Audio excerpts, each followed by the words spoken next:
Well, my name is T.S. Mahdi Arnice. I was born T.S. Thomas.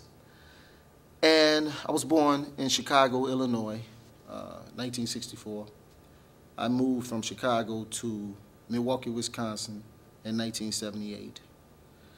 And I stayed in Milwaukee for about 8 years, and I got in some trouble with the law, and I ran. So I was going to court about something, and I got out on bail, and I skipped town. I did take care of the situation with the trouble. I went back, and the judge let me go. And it was one of the best things that could have happened to me, really. I am from the streets, but the streets are not in me. I hope that makes some sense to you. Meaning, if I'm in the streets, I'm trying to show the best side of it, other than what you see with crime and just the condition of our people on the lower end of things. So I'm trying to reflect that in a different light, you know. So that's what made me really get off into doing some documentaries. But initially, I was doing a play called A Level Playing Field about the disenfranchisement of African Americans here in America. African American Conscious is a nonprofit organization designed to enlighten the African American community. There are various organizations that I do look at and say, well, okay, they valid, but the majority of them that calls or say they represent us, they're just false flagging. You know, if the paycheck stops, so does their effort, and that's where we draw the line. We've dealt with all the locals: Bobby Hickman, Mahmoud El Kati, Kwame. You can go down the line. We pretty much dealt with them all. Save Our Sons with Melvin Carter, and national people we brung in. Dr. Ray Higgins, a powerful, powerful guy, psychologist and a real conscious individual. You know, we're about the consciousness and the raising of the consciousness. You know, so.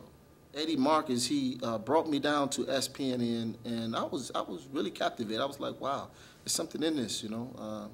I was doing music at the time, and I was like, wow, this seemed to be more me. You know, it seemed like I can express myself better here. So I've been hooked ever since, and that's been since 1996 or something like that. It's been some time. So I've been at it ever since, you know. I've been doing shows up the wazoo. I'm talking, I got shows for 3 years, 5 years that I could just put on the air back to back.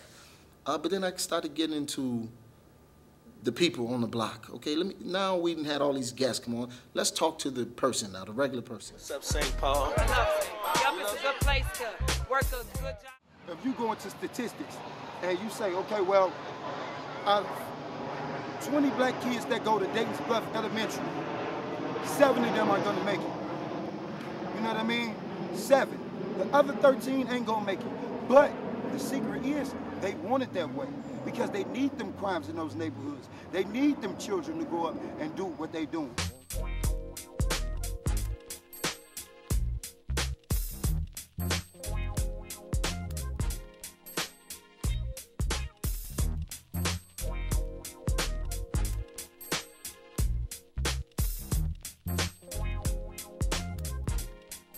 All this ducking and dodging, looking over your shoulders, man. This ain't what it is, man. I don't feel comfortable doing it.